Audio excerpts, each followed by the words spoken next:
Langsung saja mendengarkan penyampaian dari senior kita Bapak Rijal Fadilah untuk menyampaikan hasil pertemuan dengan pihak Universitas Gadjah Mada. Silakan Pak. Terima kasih. Assalamualaikum warahmatullahi wabarakatuh. Yang pertama tentu tim pembela ulama dan aktivis TPUA ini sebenarnya di samping secara umum dalam rangka menegakkan dan memperjuangkan kebenaran, kejujuran, keadilan, juga ingin membela atau melepaskan seseorang yang tidak layak ya untuk diperlakukan sebagai pesakitan atau perilaku zalim dari penguasa yang lalu. Dalam hal ini adalah Gus Nur dan Bambang Tri yang ditahan. Jadi itu termasuk aktivis. Jadi kita sedang melakukan upaya juga gitu kan dalam ranah khusus bagaimana pembelaan ya terhadap orang yang diperlakukan aktivis yang tidak semestinya. Saya kira itu akan melakukan perlawanan berkelanjutan gitu ya. Satu. Yang kedua berhubungan karena itu juga berhubungan dengan masalah ijazah palsu gitu kan Joko Widodo dan produknya itu dari Universitas Gadjah Mada dan fakultasnya Fakultas Kehutanan. Oleh karena itu pantas kalau kita juga langsung gitu kan menemui dekanat Fakultas Kehutanan. Ya, diharapkan dapat pembuktian-pembuktian yang lebih akurat tentu saja dari langsung fakultasnya. Dan kita juga sudah sampaikan proses perjalanan kita itu juga menghadapi hambatan.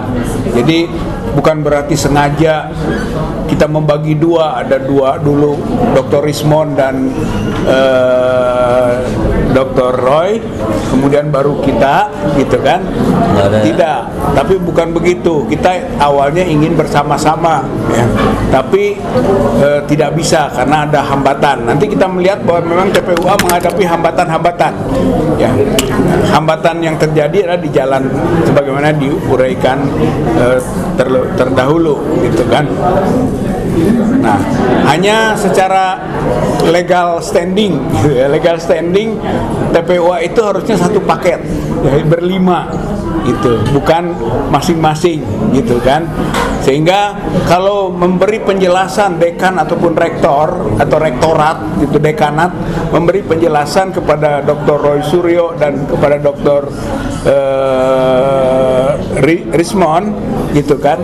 Kita melihat bahwa 3 lagi gitu kan itu belum mendapat penjelasan gitu ya, sehingga hak 3 perwakilan TPUA inilah yang juga kita tuntut gitu kan. Nah, dengan dasar itu maka kita berikan alasan kenapa tidak bisa datang bersama-sama ya. Yang sebelumnya juga sebenarnya TPUA ini menghadapi juga gangguan, goncangan ya, ketika yang kita Bapak Ibu tahu juga Presiden ya ke TPUA Pak Egy Sujana ya tidak bisa hadir. Ini juga menghadapi teror mental gitu kalau kita sebut teror mental, atau menghadapi juga gangguan, atau juga menghadapi mungkin kezaliman juga gitu kan. Yang lebih lanjut kita akan dalami ya, kita akan dalami itu gitu ya. Jadi perlu nanti kita akan dalami ya, sebab walaupun bagaimana beliau adalah profil daripada tim pembela ulama dan aktivis, tapi itu satu dari mulai awal gitu kan, terus di tengah jalan yang kita ketahui juga kenapa tiba-tiba ada kejadian yang kemudian sebenarnya ada tempat yang kosong tapi kok tidak diberi kesempatan mobil itu berjalan gitu, seolah-olah seperti yang kesimpulan kita dibuat memang supaya terlambat gitu kan. Itu juga akan didalami, bahkan kami sudah menyatakan mohon diusut gitu kan, diusut. Ya, sampai mungkin juga nanti bisa Bapak Ibu yang ikut pada hari ini di di ruang 109 itu kan Fakultas Kehutanan juga banyak nada-nada yang kelihatannya kecewa juga gitu. Seperti tidak maksimal mendapatkan informasi yang dibutuhkan gitu kan. Nah, kemudian kita coba dalami di pertemuan dengan wakil dekanat ya, jadi mewakilkan kepada wakil dekan beserta staf ya, tadi 3 orang ya yang menghadapi atau audiensi dengan kita. Intinya adalah sebenarnya pada hari ini itu gitu kan, TPUA itu mendapat jawaban gitu atas pertanyaan-pertanyaan yang sudah disampaikan secara tertulis gitu sejak mungkin 2 pekan yang lalu gitu. Yang surat pertama malahan 1 bulan yang lalu kepada pihak Universitas Gadjah Mada ini, yang CQ tentu saja Fakultas Kehutanan gitu kan. Jadi ternyata tidak ada. Bahkan ketika selintas kita tanya ke Dr. Roy Suryo, ada nggak dokumen yang dibawa? Jawabannya tidak ada. Gitu ya. Ternyata memang waktu berdua bertemu juga dengan tim yang lebih lengkap lagi, tidak ada juga dokumen yang diperlihatkan dalam pengertian pertanyaan-pertanyaan detail gitu, yang memang menjadi sebetulnya diskusi dalam seharusnya aspek-aspek mungkin forensik digital gitu ya. Tapi itu tidak ada gitu ya. Malahan tadi mah katanya memoto-moto kembali skripsi gitu, yang sudah juga sebetulnya beredar gitu kan mengenai skripsi tersebut gitu ya. Tapi itu nanti bagian yang disampaikan kepada Dr. Roy Suryo dan Pak Rismon. Ya, kita akan komunikasi karena mungkin jadi porsinya beda lah, bahwa Dr. Rismon dan Dr. Roy dari sisi tadi aspek digital forensik atau telematika, kami dari sisi hukumnya gitu ya, supaya jadi utuh gitu. Nah, sehingga yang ternyata juga terjadi perulangan tadi, bahwa apa yang dikemukakan itu nggak ada juga gitu ya. Bahkan meminta waktu gitu kan, atau kita minta waktu lagi untuk jawaban dari yang kita pertanyakan tersebut. Ya, tanya boleh? Iya. Ya.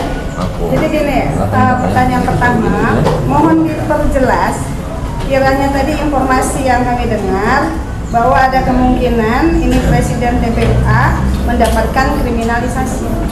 Pertanyaannya adalah, kalau boleh, hari ini Kita kan khusus ini ya. sebagai Presiden Ketua yang menginisiator untuk acara pertemuan dengan beliau ini adalah Profesor Dr. Egy Sujana.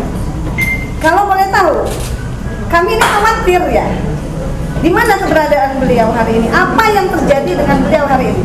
Karena kami tidak mau terjadi terulang kembali kriminalisasi yang dilakukan kepada Ustadz Gusnur maupun dengan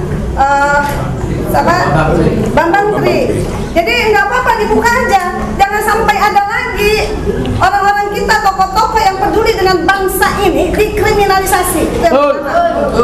Jadi dijelasin aja apa yang terjadi dengan Pak Egy Nanti saya Sujana. jawab oper. Nggak nongol sampai jam segini, kami khawatir gitu, karena beliau adalah pejuang. Itu yang pertama. Yang kedua, ya, kami ini bertanya-tanya.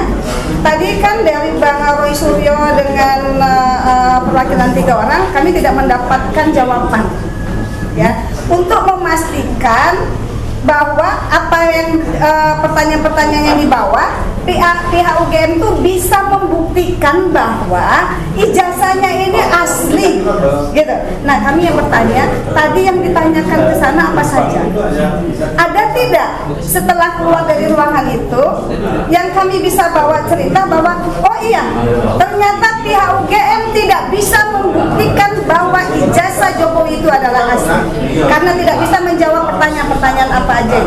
Nah, kira-kira itu. Karena kita ini sudah capek urusan begini.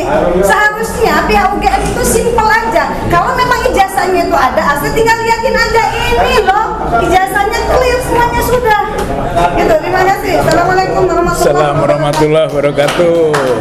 Yang kedua, yang pertama nanti Pak DHL ya yang akan memberikan jawaban lah mengenai posisi Prof. Egy Sujana.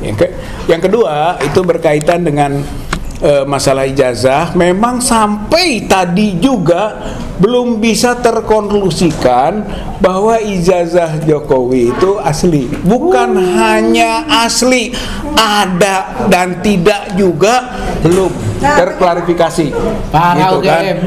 Sehingga yang disebut nanti hilang, buktikan di pengadilan, gitu kan? Bagaimana kita bisa menyebut hilang? Memang tidak ada, gitu kan? Kemudian juga bagaimana kita bisa membuktikan? Memang tidak ada, gitu. Kalau misalnya ada asli, kita coba buktikan jadi palsu, bisa, gitu kan?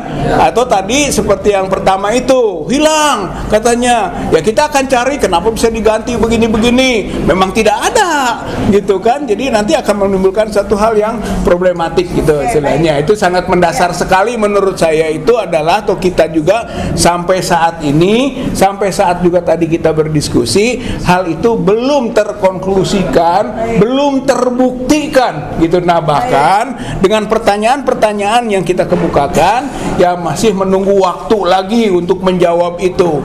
Walaupun bagi kita dari sisi hukum ini kan, kompetensi hukumnya, ya tentu saja kita menyiapkan langkah-langkah hukum, gitu kan.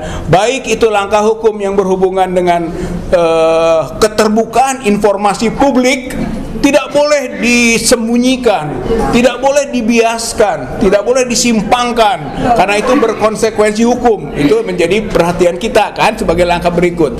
Atau yang kedua, kita juga sudah kemukakan bahwa masalah ijazah palsu Jokowi ini sudah masuk ke Bareskrim, jadi sudah masuk ranah pidana, bahkan sudah menuju kepada proses-proses pencarian bukti-bukti, gitu. Oleh karena itu diharapkan pihak UGM, jadi SEQ juga tentu saja pihak kehutanan, Fakultas Kehutanan itu jujur, terbuka. Kalau tidak akan ada sanksi hukum. Yang awalnya hanya Jokowi saja, gitu kan, dan mungkin nanti siapa yang memalsukannya, siapa yang ikut membantu semua ini, menskenariokannya, juga termasuk tentu saja nanti adalah fakultas atau pejabat-pejabat di Fakultas Kehutanan dan di tingkat universitas, rektor maupun pejabat-pejabat lainnya. Jadi kompetensi hukum kita akan melakukan perburuan, karena kita adalah tim pemburu ijazah Jokowi. Allahu Akbar. Silakan yang pertama.